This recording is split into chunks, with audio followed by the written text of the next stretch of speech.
My name is Thiruvarangan. I teach English at the University of Jaffna. The war ended 15 years ago, but little has been achieved in the way of transitional justice. Have people in the North lost confidence in the process? I think I'm sorry to be very cynical, but I think transitional justice is one of the most abused words in our post-war history. That's how I see it. That doesn't mean that I don't believe in this process, in this idea, but the way successive governments that have ruled the country since the end of the war didn't show genuine interest in any transitional justice measures or processes.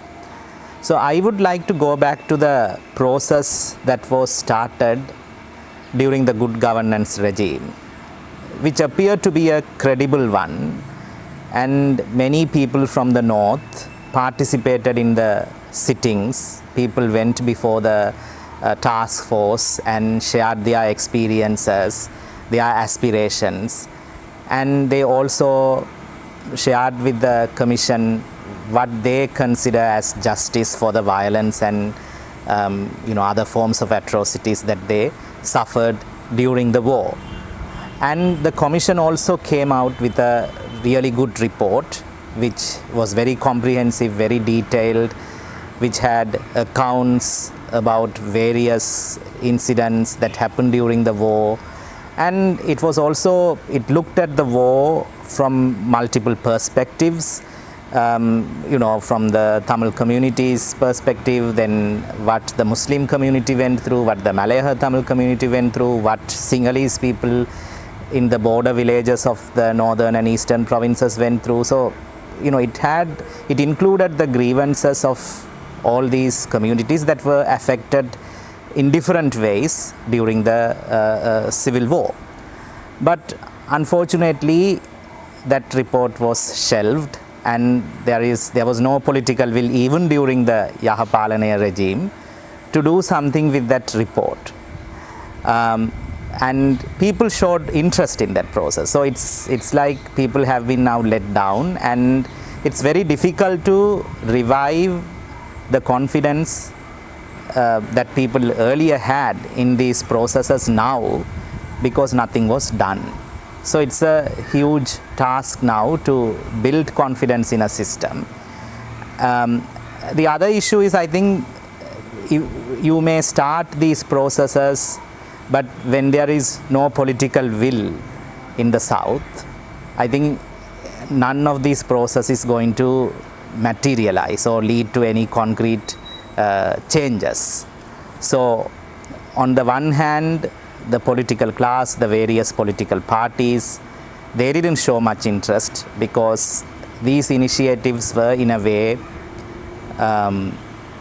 brought out the atrocities committed by the armed forces, and how the state was responsible for many of these violations that happened during the war crimes, and now Tamil community frames what happened during the last stages of the war as a genocide.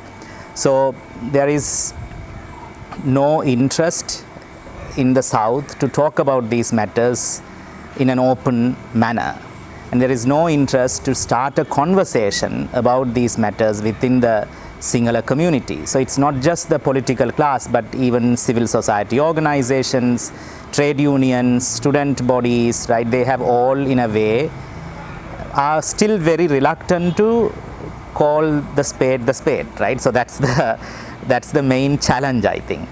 So for that, I think there is a lot more groundwork that has to happen, and these initiatives shouldn't be started just to appease the international community, just to buy time in the face of UNHRC sessions. So that's why I think people in the North are disillusioned with these processes. Yeah. I think I would also like to situate whatever that is being proposed now in relation to what is happening right now in the northeast of the country.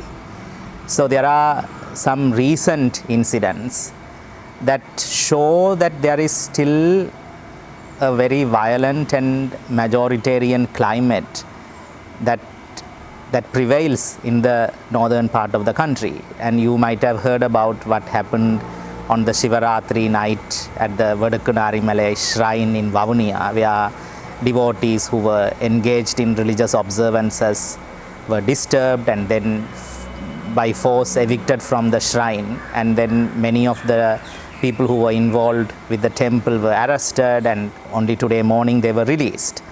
So, and then there is the other incident in Batticaloa, the grazing lands issue. There is land grab, and Tamil and Muslim cattle farmers have been denied access to grazing lands that they have historically used.